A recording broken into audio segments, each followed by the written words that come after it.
یہ جو حکومت بنی ہے یہ حکومت جو بائیڈن اقتدار میں رہتا ہے تو یہ بھی رہیں گے، اور اگر جو بائیڈن جاتا ہے تو یہ بھی انشاءاللہ ان کا بھی بوریہ بستر اگر سر ٹرمپ آتے ہیں تو پھر عمران خان کے چانسز بڑھ جائیں گے کیا؟ دیکھیں یہ پالیسی ہے بائیڈن کی، پاکستان میں اس طرح طوائف الملوکی کی، اس طرح لالیسنس کی، آئین کو توڑنے کی، الیکشن مینڈیٹ چوری کرنے کی، اور امریکی صدر کے لیے پاکستان جیسے ملک میں یہ کروانا یا نہ کروانا بائیڈن کی ٹرمپ کی اپنی ترجیحات ہیں، لیکن اگر ٹرمپ صدر بنتے ہیں تو شاید یہ جو پاکستان میں ہو رہا ہے پی ٹی آئی کے ساتھ اس کی روک تھام ہوگی۔ سر ٹرمپ کے اس اقدام سے آپ کو نہیں لگتا کہ پاکستان کے اندرونی معاملات میں مداخلت ہوگی؟ پاکستان کے اندرونی معاملات ہمارے ہیں کہاں؟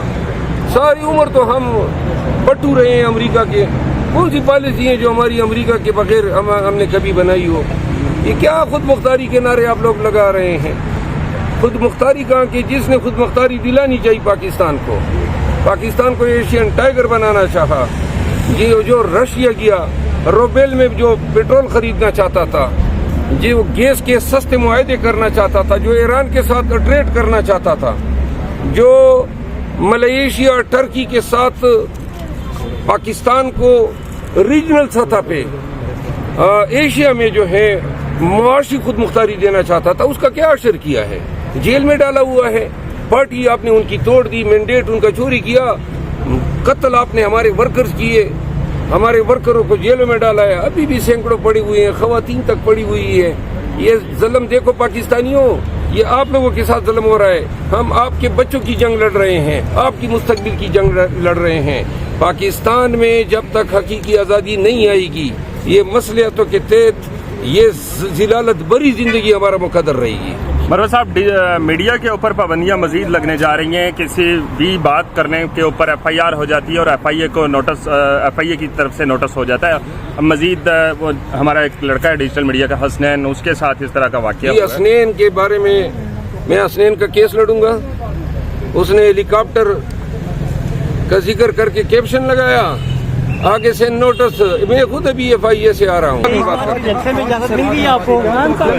جلسے کے حوالے سے درخواست دے دی ہے اور ایک پہلے دی تھی، اور ڈی سی نے ابھی تک کوئی جواب نہیں دیا، تو کل میں اس پر پٹیشن دائر کر رہا ہوں۔ اگر اجازت نہیں ملتی تو کیا لایا عمل ہوگا؟ اجازت تو کوئی ملی ہے پی ٹی آئی کو 2 سالوں میں؟ واحد ہمارے پاس راستہ یہ ہے کہ منصفین کے پاس جائیں، ان کو بتائیں۔ نہ الیکشن کے دوران کیمپین کی اجازت دی، نہ جھنڈا لہرانے کی اجازت دی۔ ان یزیدی قوتوں سے یہ توقع رکھنا کہ یہ ہمیں اجازت دیں گے، اپنا آئینی حق ہے آرٹیکل 16 کے تحت، آرٹیکل 17 کے تحت، آرٹیکل 19، لیکن بنیادی انسانی حقوق یہ سمجھتے کہاں ہیں؟ آج سر یہاں پہ سارے ایم این ایز کو کال دی ہوئی ہیں اور پہنچ رہے ہیں، کیا کوئی دھرنا دینے کا ارادہ ہے یا کیا؟ ادھر میں کوئی ارادہ نہیں ہے، بس خان کی کیس کی پروسیڈنگ ہے، وہ سب اٹینڈ۔ مروت صاحب، یہ بتائیے گا کہ ابھی آپ کو لگتا نہیں ہے کہ طاقتور کمزور ہوا ہے یا مزید طاقتور ہو گیا ہے؟ یہ طاقتور نہیں ہے، یہ ظالم ہے، ٹھیک ہے نا جی؟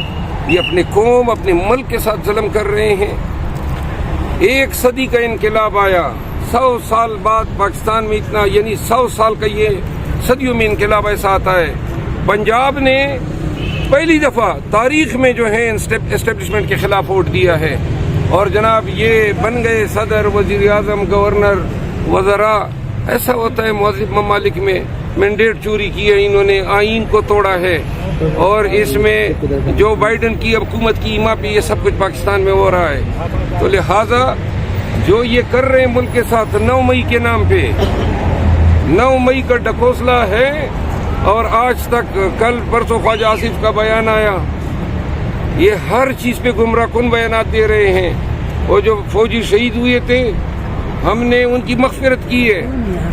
آئی ایم ایف کے حوالے سے غلط بیان دے رہے ہیں کہ آئی ایم ایف پہ ہم کہہ رہے ہیں کہ پاکستان کو کر، ہم نے تو صرف اتنا کہا ہے کہ جی جو شرائط ہے اس میں آپ کے بل، بجلی کے، گیس کے، آپ کی پیٹرول، آپ کی گورننس، آپ کے الیکشن کے اخراجات سب آئی ایم ایف سے ہو رہے ہیں، تو یہ آئی ایم ایف کے خرچے پہ آڈٹ بھی کرا دیں الیکشن کا، یہ بھی ضروری ہے۔ تو لہٰذا جو کرپٹ تھے وہ گنگا میں اشنان کر گئے، اور دھل گئے، وہ صاف ہو گئے، کسی نے نہ ان کو پکڑا نہ ان پہ کیس بنا، اور پاکستان تحریک انصاف کے جو قیادت ہیں، جو ورکرز ہیں، ان کے پیچھے آج تک پڑے ہوئے ہیں۔ مروت صاحب بتائیے گا، سنی اتحاد کونسل میں شمولیت کا فیصلہ کس کا تھا تحریک انصاف؟ سنی اتحاد کونسل میں تو پارٹی کا فیصلہ تھا، اس وقت یہ فیصلہ کیا گیا جب یہ فیصلہ کیا گیا کہ وحدت المسلمین میں شامل نہیں ہونا ہے۔